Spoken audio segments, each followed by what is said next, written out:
Esto es Filosofía de Bolsillo, el podcast para aprender filosofía en cualquier lugar. Presentado por Diego Chivilotti.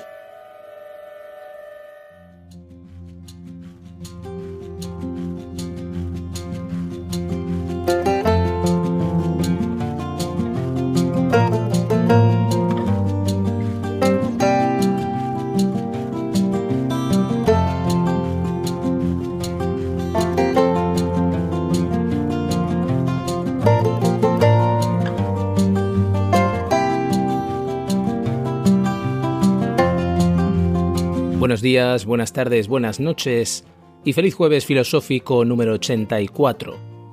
Un jueves filosófico más, acompañados, como estamos haciendo ya desde unos cuantos en esta tercera temporada de Immanuel Kant, y acompañados también de todos aquellos que nos apoyan. En este caso será un episodio dedicado a Jorge, artista, músico, algo he podido conocer de su último trabajo, El Silencio, por el que le felicito y le deseo mucha suerte. Y también deseo que pueda disfrutar con este y con otros episodios en los que estamos diseccionando el pensamiento kantiano.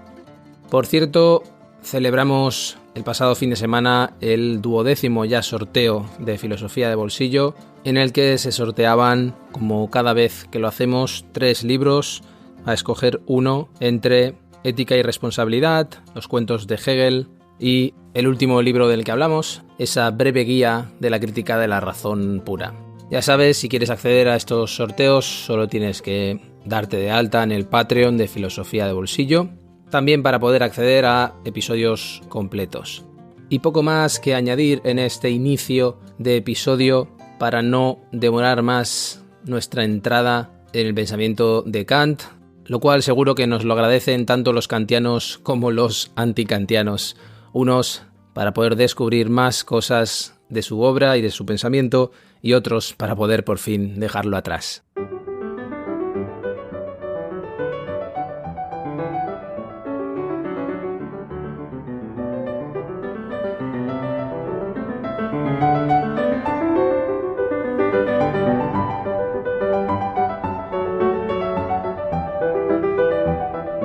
En el episodio anterior nos pusimos muy matemáticos.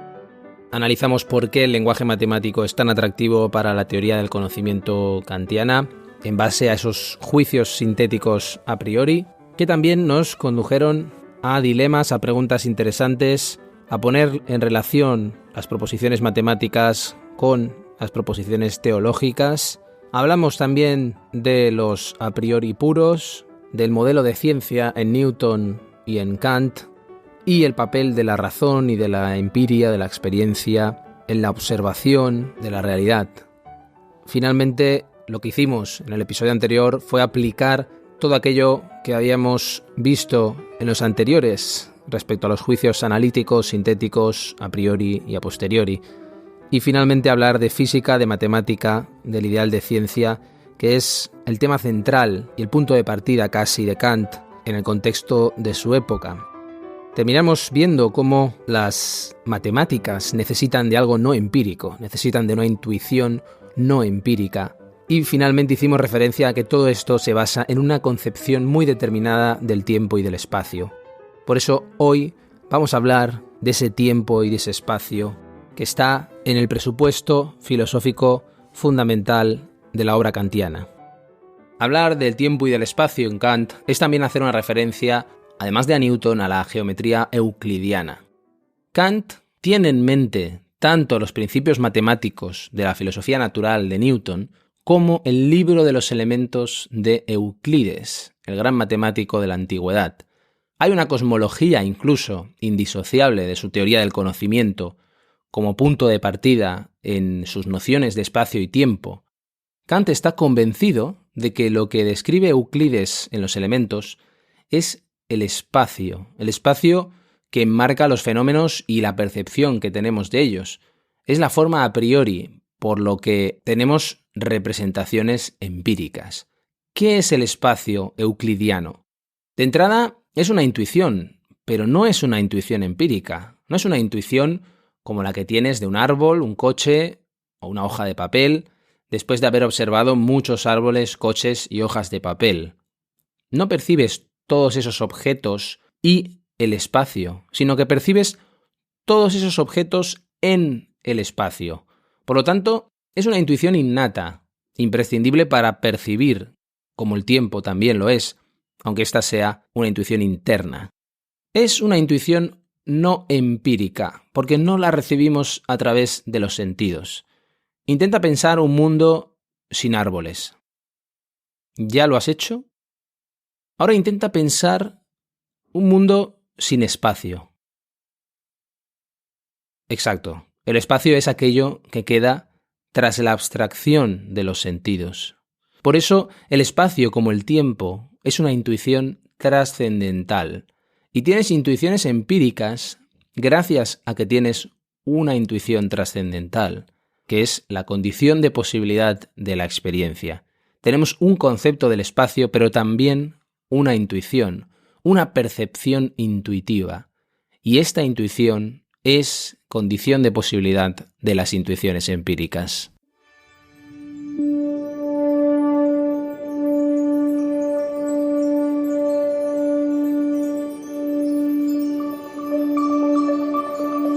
Ningún principio de la geometría pura es analítico. La línea recta es la más corta entre dos puntos. Es una proposición sintética. En efecto, mi concepto de recto no contiene ninguna magnitud, sino solo cualidad. El concepto la más corta es, pues, añadido enteramente desde fuera. Ningún análisis puede extraerlo del concepto de línea recta. Hay que acudir, pues, a la intuición, único factor por medio del cual es posible la síntesis. Aunque algunos de los principios supuestos por los geómetras son analíticos y se basan en el principio de contradicción, solo sirven, al igual que las proposiciones idénticas, como eslabones del método, no como principios. Por ejemplo, A es igual a A, el todo es igual a sí mismo, o bien el todo es mayor que una de sus partes. Sin embargo, estos mismos principios solo se admiten en matemáticas, a pesar de ser inmediatamente válidos por sus meros conceptos, en cuanto que son susceptibles de representación intuitiva. Immanuel Kant, Crítica de la razón pura.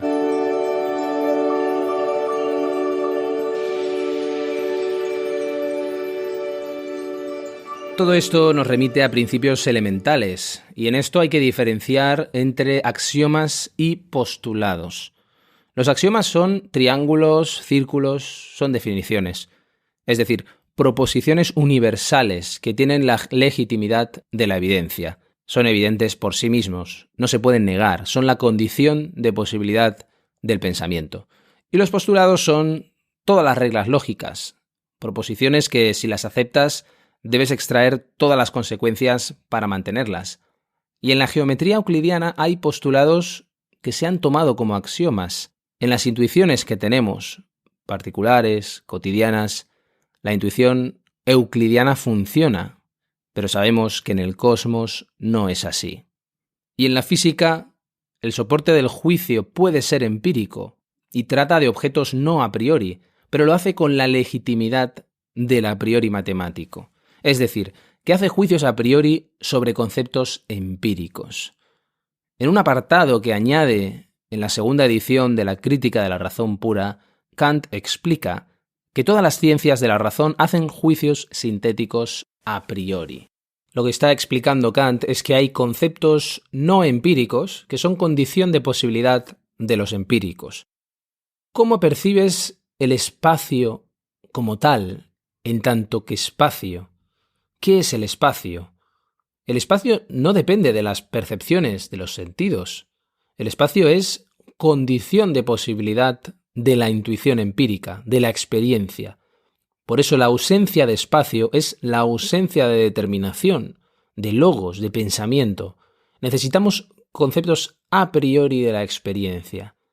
Si llevamos la abstracción al límite, si hiciéramos abstracción de la intuición empírica, nos quedaría el espacio. Pensándolo, llegamos a él haciendo abstracción de la experiencia. Y nos queda ese espacio como condición de posibilidad de la experiencia misma. Por eso Kant analiza el espacio y el tiempo en la primera parte de la crítica de la razón pura, titulada Estética trascendental. Estética en referencia a la percepción, a los sentidos, a la aistesis en griego, y trascendental porque significa las condiciones de posibilidad de la experiencia, lo que la hace posible, lo que está entre el sujeto y el objeto. No confundamos trascendental con trascendente, que sería casi lo contrario. Precisamente aquello que va más allá de la experiencia es lo trascendente. El gran problema en Kant está ahí, exactamente ahí. Hay una intuición de espacio y tiempo sensible, pero no empírica. No está ahí como las intuiciones empíricas de los objetos. No es un objeto más entre otros objetos. Y eso está vinculado en Kant a la constatación de que el conocimiento empírico nunca será universal y necesario. ¿Cómo hacer el conocimiento universal y necesario a partir de la intuición trascendental? El paradigma de ese tipo de conocimiento es, y no podía ser de otra manera, la matemática.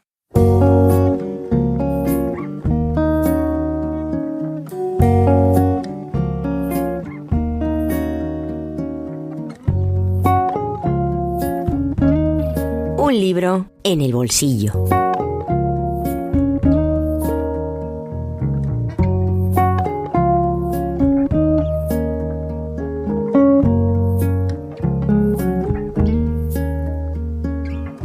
La personalización de los robots y la robotización de las personas, la alienación humana, la actualidad del nihilismo, la omnipresencia del entretenimiento, el control y la manipulación a partir de nuestro rastro digital, la pérdida de nuestra capacidad de atención, los obstáculos para sentir y pensar como individuos, la nueva normalidad tecnocrática, el aumento de las desigualdades, el pensamiento único.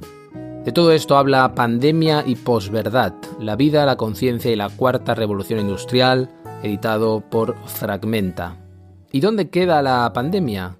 Para su autor, Jordi Pigem, la pandemia no solo es el telón de fondo, sino el instrumento político para apuntalar y acelerar todos esos fenómenos que enumeraba y algunos más en el contexto de la cuarta revolución industrial.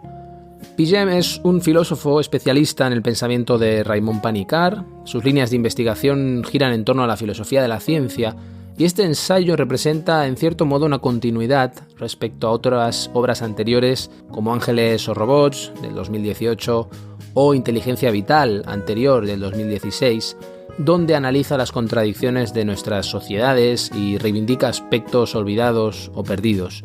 En este caso, sostiene que la supervivencia biológica y la eficiencia tecnocrática se han erigido como los valores únicos que eclipsan al resto, con especial gravedad a la larga búsqueda de sentido de la propia vida, única e intransferible.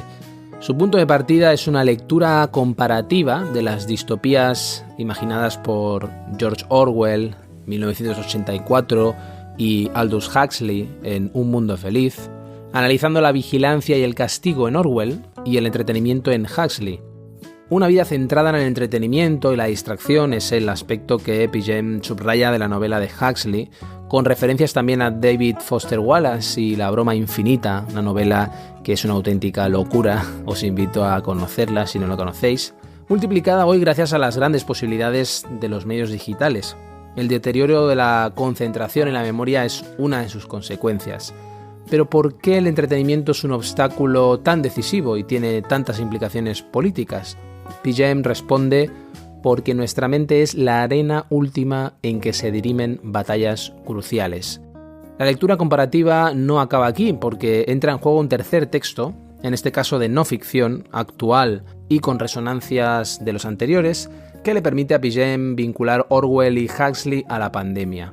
Se trata de COVID-19, el gran reinicio, el manifiesto del cual es coautor Klaus Schwab, el fundador y presidente del Foro Económico Mundial. Su mensaje principal es que a partir de la llegada de la COVID todo debe cambiar para siempre, digitalizando todos los aspectos de la vida y el trabajo, Como sostiene Pigem, se trata del gran reajuste, no en beneficio de las personas, sino en beneficio de las empresas, del tecnocapitalismo, que gozará de mayores herramientas de control y vigilancia, como afirma el propio Schwab en su texto. En este sentido, Pandemia y posverdad se presenta como una reivindicación de la centralidad de la vida y del papel de la conciencia, en un contexto hostil como el que describe en una cuarta revolución industrial que apunta a eliminar los límites entre la esfera física, biológica y digital. El punto fuerte de este ensayo es la capacidad que tiene para provocar y activar el pensamiento, haciendo asociaciones conceptuales muy ágiles y un trabajo comparativo riguroso y muy sugerente. El punto débil quizá el exceso en esas asociaciones, precisamente, y saltos a veces precipitados, como la línea que establece entre Descartes y Google para señalar la vocación cibernética de la modernidad, y que le conducen a generalizar o reducir la complejidad, en ocasiones, de la realidad y eliminar matices mediante una potente retórica. Como decíamos al hablar con David Casacuberta, a veces muestra signos de convertirse en un discípulo de Cassandra. No hagamos un fetiche de este texto, es lo que pediría, y seguro que el profesor Pigem no lo pretende, porque precisamente él se dedica a combatir nuestros ídolos. Discutamos con él y aceptemos sin miedo su atractiva invitación a pensar y a pensarnos.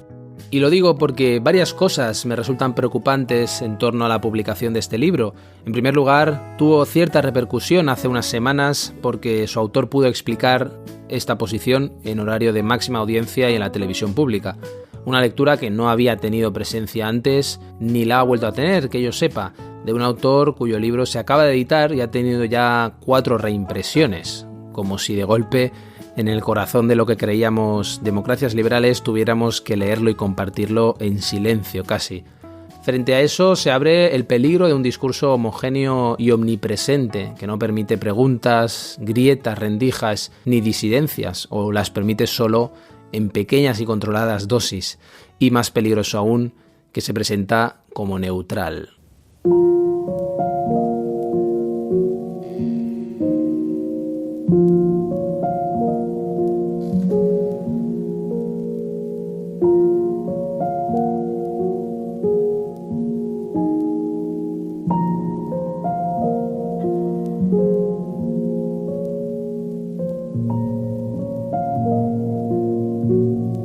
Hoy tenemos más información y más poder tecnológico que nunca, pero tenemos también más confusión. Parecía que estábamos yendo hacia un colapso ecológico, energético, social y cultural. Ahora parece que, en primer lugar, se trata de un colapso de nuestro sentido de orientación más íntimo, un colapso cognitivo. El mundo se resquebraja por ahí.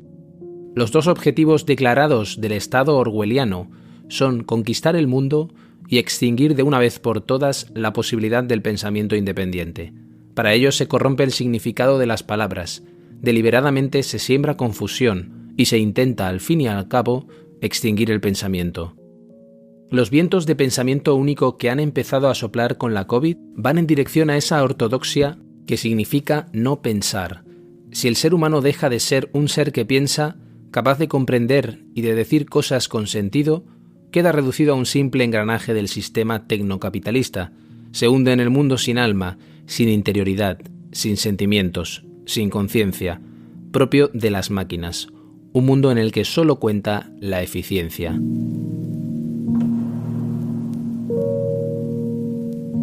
Jordi Pigem, Pandemia y posverdad, la vida, la conciencia y la cuarta revolución industrial. Editorial Fragmenta.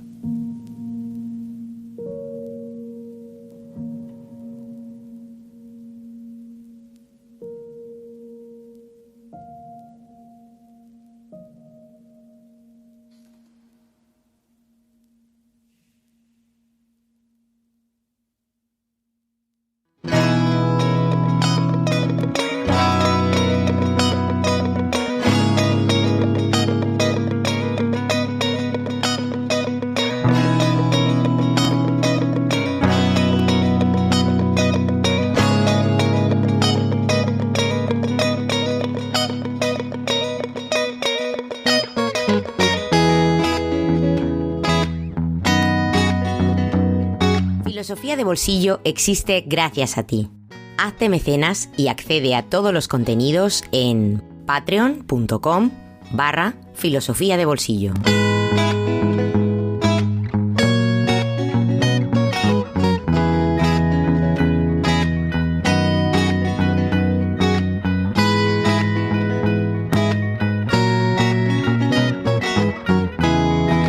Y así nos despedimos en este jueves filosófico, en el que hemos dado un paso más en la teoría del conocimiento kantiana, en sus implicaciones y su trascendencia, en el diálogo también con las nociones de espacio y tiempo y su transformación en la física moderna. Un episodio dedicado, como decía al principio, a Jorge, espero que le haya gustado, y también espero que episodios como este sirvan para ver la relevancia de los episodios anteriores. De alguna forma, que lo que hemos ido analizando en episodios anteriores vaya encontrando su lugar o se vaya viendo la luz de algún modo en este camino que a veces es tan oscuro y que resulta tan difícil de recorrer. Al fin y al cabo, ese es el propósito de este proyecto desde que comenzó. Nada más, muchísimas gracias a todos por estar ahí. Gracias de corazón a los que estáis haciendo posible otra semana de Filosofía de Bolsillo. Y como siempre digo, os espero el próximo jueves filosófico aquí en Filosofía de Bolsillo. Hasta muy pronto.